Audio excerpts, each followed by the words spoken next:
வணக்கம். அதிமுகவின் பேரழிவு தொடங்கியது. இல்ல. தாவேகாவின் பேரழிவு தொடங்கியது. இல்ல. தாவேகா, அதிமுக 2தோட பேரழிவு, தமிழ்நாட்டோட பேரழிவு தொடங்கியது அப்படின்னு இந்த தலைப்பு வச்சா சரியா இருக்கும்னு நினைக்கிறேன்.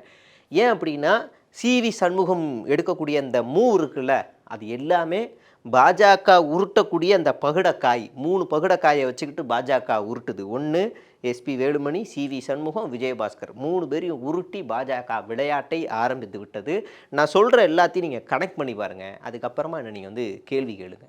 ஒன்று, காலையில் சி.வி. சண்முகம் அறிவிக்கிறாரு, நாங்கள் என்டிஏ கூட்டணிகள் இல்லை இல்லை இருக்கோம் ஆனால் இல்லை அப்படின்னு அறிவிச்சிடுறாரு. அவர் எப்படி பேசுவார் நமக்கு தெரியும். எங்களோட நிரந்தர பொதுச்செயலர் ஜெயலலிதா அம்மா தான், அவங்க இல்லை சின்னம்மா தான் பொதுச்செயலர் அப்படின்வார்.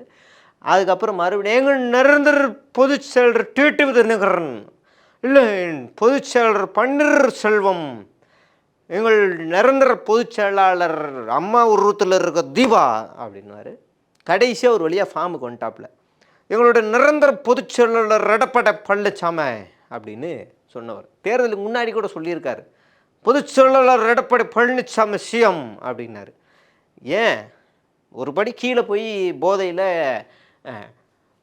உங்கள் கனவில் சொல்லு செய்கிறீங்கள, எனக்கு நயன்தாரா வேணும், நயன்தாரா கொடுப்பீங்களா அப்படின்னு தரக்குறைவாக பேசினவர் தான் நம்ம சி.வி. சண்முகம். அப்படி ஒரு அரசியல்வாதி இன்றைக்கி எடப்பாடி பழனிசாமி கிட்ட இருந்து பிரிஞ்சு ஒரு 27 அந்த எம்எல்ஏக்களை தூக்கிக்கிட்டு தனியாக சபாநாயகரை சந்தித்து, இனிமேல் நான் சொல்கிறது தான் கொறடா கொறடா அப்படின்னு காட்டக்கூடியவராக மாறியிருக்காரு. ஏண்டா இதில் என்னடா பிரச்சனை? அதிமுக தோத்துருச்சு, அதிமுகவை பலப்படுத்தணும், அம்மா ஆட்சியை கொடுக்கணும், அதுக்கு அவங்க போனால் என்னடா அப்படின்னு நீங்கள் கேட்கலாம். நான் அப்படி சொல்ல வரலை. இது அம்மா ஆட்சியெல்லாம் இங்கெல்லாம் எதுவும் கிடையாது. நான் ஒன்று ரொம்ப சிம்பிளாக கேட்குறேன். இப்போ இன்றைக்கி இந்த 3 பேர் ஒன்றா சேர்றாங்கன்னு வச்சுக்கோங்களேன், அடுத்த தேர்தலில் மறுபடியும் நட்டுக்கிட்டு போகுது அப்படின்னா எஸ்பி வேலுமணி தலைமையிலே ஒரு அணி உருவாகும். அப்போ சி.வி. சண்முகத்தை அனாதையாக்கிடுவாங்க. அந்த நேரத்தில் எடப்பாடி பழனிசாமி திமுகவில் சேர்ந்துருப்பார், இல்லை தாவேகாவில் சேர்ந்துருப்பார். அப்புறம் எஸ்பி வேலுமணியும் தோற்றதுக்கு அப்புறமா இன்னொரு அணி விஜயபாஸ்கர் தலைமையில் உருவாகும். அவங்க என்ன செய்வாங்கன்னா, அப்போ எஸ்பி வேலுமணி ஏதாவது ஒரு கட்சியில் பாஜகவில் தான் சேருவார். அவர் தாவேகா திமுக போக மாட்டார், பாஜகவில் சேர்ந்துருவார், காவியாயிருவார். அப்போ விஜயபாஸ்கர் தனியாக வருவாப்பில். விஜயபாஸ்கருக்கு அப்புறமா வேறு யாராவது கல்யாண சுந்தரமோ இல்லை அக்கா காயத்ரியோ யாராவது ஒருத்தர் தனியாக ஒரு அணியை உருவாக்குவாங்க. அப்படியே நாசமாக போயிடும். இப்படி தான் நடக்கும். இதுக்கு நடுவில் அம்மா ஆட்சியை கொடுப்பேன், எம்ஜிஆர் ஆட்சியை கொடுப்பேன்றதெல்லாம் கண்கட்டி வித்தை. அதுதான் நடக்க போகுதுங்கிறது தான். இப்போ நம்ம கம் டு பாயிண்ட்டு. ஏன் சி.வி. சண்முகம் இந்த மூவெல்லாம் எடுக்கிறாரு அப்படின்னா, தாவேகா ஜெயித்த உடனே அதிமுக தயவு கேட்கல, பாமக தயவு கேட்கல, நேரடியாக யார் தயவு கேட்குதுன்னா இந்தியா கூட்டணியோட தயவு தான் கேட்குது. இதில் கொடுமை என்னென்னா, கேட்கறதுக்கு முன்னாடியே தான் வந்துட்டேன்னு காங்கிரஸ் போயிடுச்சு. அது ஒன்று போயிடுச்சு. அடுத்து மீதி இருக்கிற 6 சீட்டுக்காக 6 நாளாக அலைஞ்சு வாங்கிட்டாங்க. இப்போ இந்த கூட்டணி உள்ளே வருது. ஒரு இன்சிடென்ட் நடக்கும், நிச்சயமாக நடக்கும், நடக்காமல் இருக்காது. பாஜக ஏதாவது ஒன்று இங்கே திணிக்கிறதுக்கு வேலையை பார்க்கும், ஏதாவது ஒன்று கண்டிப்பாக பண்ணும். அப்போ விஜயோடைய ஸ்டாண்ட் என்னவாக இருக்கும் அப்படின்னு ஒன்று பார்க்க வேண்டியிருக்கு. மாநில உரிமைக்காக போராடணும், நிதியை வாங்கணும், இப்படி பல பிரச்சனைகள் இருக்கும்போது இந்த அரசு எதுவும் குரல் கொடுக்கல அப்படின்னா, இல்லை இந்த என்டிஏ கூட்டணியை உடச்சிக்கிட்டு வந்த சி.வி. சண்முக டீம் பாஜக ஆதரவாக கொடு அப்படின்னு அவங்க சொன்னாங்கன்னா, இவரும் செஞ்சிட்டாருன்னு வச்சுக்கோங்களேன். ஒரு வேளை பாஜகவுக்கு ஆதரவாக செஞ்சிட்டாருன்னா, செய்யலாம் அவங்க ஃபோர்ஸ் பண்ணுவாங்க, தட்டுவாங்க, ஃபைலை தட்டி செய்ய வச்சுருவாங்க. ஒரு வேளை அவர் செஞ்சிட்டாரு அப்படின்னா, இந்தியா கூட்டணியிலேருந்து ஆதரவாக போயிருந்த 6 எம்எல்ஏக்களும் அப்படியே வெளியே வந்துடுவாங்க. 6 எம்எல்ஏக்களும் வெளியே வந்துடுவாங்க. 6ஆ 8ன்னு நினைக்கிறேன். ஆமாம், 8 எம்எல்ஏக்களும் ஐயுஎம்எல்லோடு சேர்த்து வெளியே வந்துடுவாங்க. அப்போ சி.வி. சண்முகத்தோட 27 இருக்குல்ல, அப்புறம் எப்படி ஆட்சியை கலைக்கும் அப்படின்னு நினச்சிங்கன்னா, இப்போ தான் சி.வி. சண்முகத்தை டம்மி ஆக்கிறதுக்கு பாஜக வேலை பார்க்கும். இந்தியா கூட்டணி தாவேகாலேருந்து வெளியே வந்ததுக்கு அப்புறமா ஒன்று சி.வி. சண்முகத்தையே ராஜினாமா பண்ண வைக்க சொல்லி மேலிடம் வேலை பார்க்கும். சொன்னால் செய்ய மாட்டாங்கப்பா அப்படிலாம் நீங்கள் கேட்காதீங்க. வருஷம் ஈஷா யோகா மையத்தில் போய் பிராண சங்கடம் அப்படின்னு போய் சொல்லிக்கிட்டு இருக்க எஸ்பி வேலுமணி, நான் தனி ஒரு அணியை உருவாக்குறேன்னு அவரே ராஜினாமா பண்ண வைப்பார். அதனால் அதுவும் நடக்கும். ஒருவேளை அது நடக்கலை, இவங்க ஏதோ ஃபைட் பண்ணுறாங்க அப்படின்னா, ஒட்டுமொத்த அதிகாரத்தையும் எடப்பாடி பழனிசாமிகிட்ட கொடுத்து ரெட்டலையை அவர்கிட்ட கொடுத்து இந்த 18 எம்எல்ஏக்கள் எப்படி செல்லாதுன்னு ஒரு தீர்ப்பு வந்துச்சு பாருங்க டிடி தினகரன். அந்த மாதிரி இந்த 27 எம்எல்ஏக்களும் செல்லாது அப்படின்னு ஒரு தீர்ப்பையும் வர வைப்பதற்கான எல்லா வேலைகளையும் பாஜக பண்ணும். இல்லைன்னா இங்கே சபாநாயகரை வச்சே வேலையை முடிச்சு விட்ரும். அப்படியெல்லாம் நடக்க வாய்ப்பு இருக்குது. அப்போ இப்போ என்ன செய்யும் அதிமுகனா, அது சபாநாயகர் கையிலேயே இருக்குது. அவர் நினச்சா பண்ணலாம். எப்படி ஓபிஎஸ் ஒரு 4 எம்எல்ஏக்களோட தனியாக இருந்தார், இபிஎஸ் இருந்தாரோ அவங்கள தனித்தனியாக பிரிக்காமல் அப்படியே 2 பாகமாக உட்கார வச்சாங்க. ஈவன் தேமுதிக 2ஆக பிரிஞ்ச போது கூட அவங்கள வெளியே அனுப்பாமல் தனித்தனியாக உட்கார வச்சாங்க. அந்த மாதிரியான நடைமுறையெல்லாம் பண்ணிக்கலாம் இப்போதைக்கு. ஆனால் ஃப்யூச்சரில் இந்த 27 செல்லாதுன்னு ஆக்கிட்டா விஜயோடைய நிலைமை என்ன? ஆல்ரெடி இந்தியா கூட்டணி வெளியே வந்துருச்சு. இப்போ இந்த 27 செல்லாது. அப்போ விஜயோடைய நிலைமை என்ன? மறுபடியும் தொங்கு சபை. மீண்டும் இந்தியா கூட்டணி அங்கே போய் சேராது. அப்போ ஆட்சியை கவிழ்ப்பதற்கான எல்லா வேலைகளையும் இப்போ இருந்தே பாஜக முடிச்சு போட ஆரம்பிச்சிருச்சு அப்படிங்கிறது நமக்கு ரொம்ப தெளிவாக தெரியுது. இதை தாண்டி என்னங்க நடக்கும்? நேற்று ஒரு 3 சட்டத்தை நிறைவேற்ற சொல்லி அங்கேருந்து இன்ஜெக்ட் பண்ணியிருக்காங்க.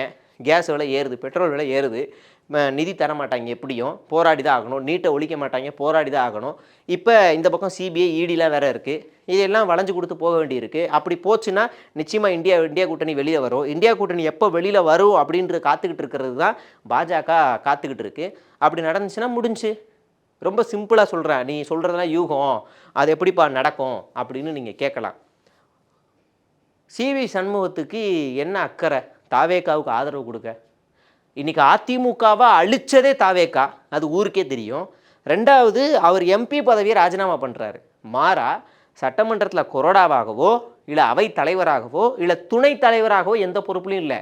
ஜஸ்ட் ஒரு எம்எல்ஏவாக மட்டுமே இருக்கார். கட்சியிலையும் எந்த பொறுப்புலையும் இல்லை. அவரை மீறி தான் எல்லோரும் இருக்காங்க. அப்போனா அவருக்கு வேறு ஏதோ ஒன்று பெருசாக 2 கிடைக்க போகுதுன்னு அர்த்தம். அது ஒன்று என்னென்னா அமைச்சரவையாக இருக்கும், இல்லைனா அதிமுகவினுடைய பொதுச் செயலாளர் பதவி கிடைக்க வாய்ப்பு இருக்குது. இந்த 2த்தில் ஏதாவது ஒன்று சிவி சண்முகத்துக்கு கிடைக்கும். அது கிடைக்கிறதுனால தான் எம்பி பதவியை ராஜினாமா பண்ணார். இதுலேயும் இன்னொன்று நாசுக்காக பார்க்கணும். எம்பி பதவி ஏன் டெல்லி வரைக்கும் போய் ராஜினாமா பண்ணணும்? இங்கேருந்து மெயில் அமிச்சாலே போதுமே, அவ்வளோ செலவு இருக்குது. அப்போ அங்கே வேறு ஏதோ ஒன்று நடந்திருக்குன்னு தானே அர்த்தம். அப்போ இந்த லாபியும் கனெக்ட் பண்ண வேண்டியிருக்கு. கம் டு அதிமுக பிளவு எங்கே இது ஆரம்பிக்குது அப்படின்னா, மகாபலிபுரத்தில் கூட்டம் நடக்குது, அதிமுகவுடைய கூட்டம் நடக்குது. அந்த கூட்டத்தில் எடப்பாடி பழனிசாமி சொல்கிறாரு, நம்ம திமுகவை அணுகுவோம், பாதி வருஷம் நாம் சிஎம், பாதி வருஷம் அவங்க சிஎம், அப்படி அணுகுவோன்னு எல்லாருக்கும் கொஞ்சம் நெருடல். ஏன்னா எதிர்கட்சியாச்சே, இதை எப்படி ஒன்று சேரும் அப்படின்னு எல்லாருக்கும் நெருடல். ஒரு கட்டத்துக்கு மேலே அவங்க ஓகே ஆகுறாங்க. அப்போ 2வது ப்ரொபோசலை வைக்கிறாரு. ஒருவேளை அது செட் ஆகலைன்னா பொதுவான ஒரு ஆளை முதலமைச்சராக்குவோம் அப்படின்னு எடப்பாடி பழனிசாமி வைக்கிறாரு. அந்த பொதுவான ஆள் அண்ணன் தூள் திருமாவளவன் தான் அப்படின்னு வைக்கிறார். வச்ச உடனே அதில் இருந்த பாதி பேர் கெட்ட வார்த்தை, வேறு மாதிரியெல்லாம், இது எப்படி இந்த சாதியை சேர்ந்தவங்க நாங்கள் மேலே உட்காரப்போம் இப்படின்னு பேசியிருக்கிறதா நமக்கு தகவல் கிடைக்கிது. அதோட தாண்டி சிவி சண்முகம் தான் உட்கார்ந்துருந்த சேர் எடுத்து அடிக்க போயிருக்காரு. ஜஸ்ட்டு மிஸ்ஸு அப்படின்னு உள்ளே இருந்தவங்களாம் சொல்கிறாங்க. அந்த அளவுக்கு அது நடந்திருக்கு. அதுக்கப்புறம் தான் இந்த பிளவுகள் எல்லாமே ஏற்பட்டு தனித்தனியாக வருது. அதுக்கு முன்னாடி வரைக்கும் ரொம்ப நம்பிக்கையோடு இருந்தது யாருன்னா லீமா ரோஸ் மாமியார்.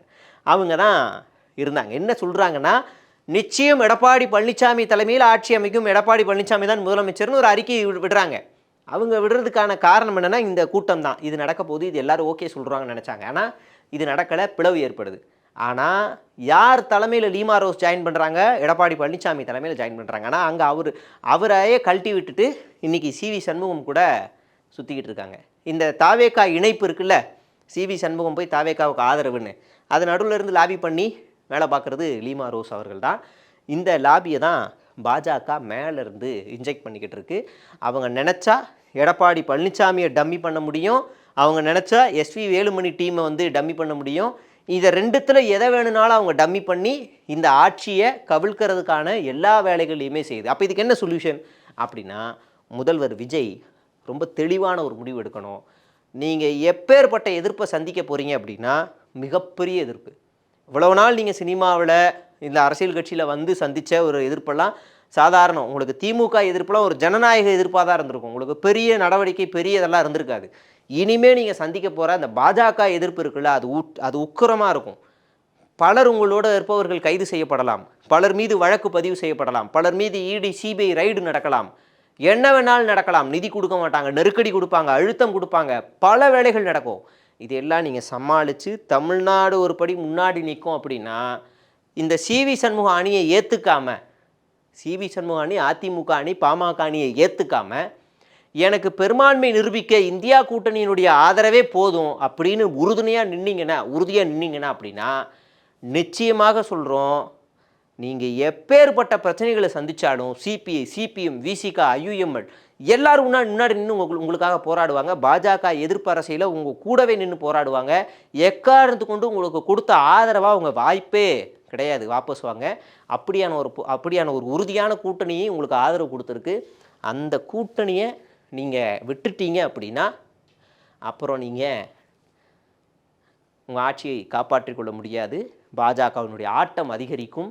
அதுக்கு பின்னாடி ஒரு பெரிய விளைவுகள்லாம் நம்ம சந்திக்க வேண்டியிருக்கும். தமிழ்நாடே சங்கிமயமாக மாறுவதற்கும் வாய்ப்பு இருக்குது. இதைத்தான் நான் முன்னாடி சொன்னேன். அதிமுக, தாவேகா, தமிழ்நாடு மூணும் அழிவதற்கான வேலைகளை பாஜக தொடங்கிருச்சு. ஒத்த சீட்டு தான் இருக்குது.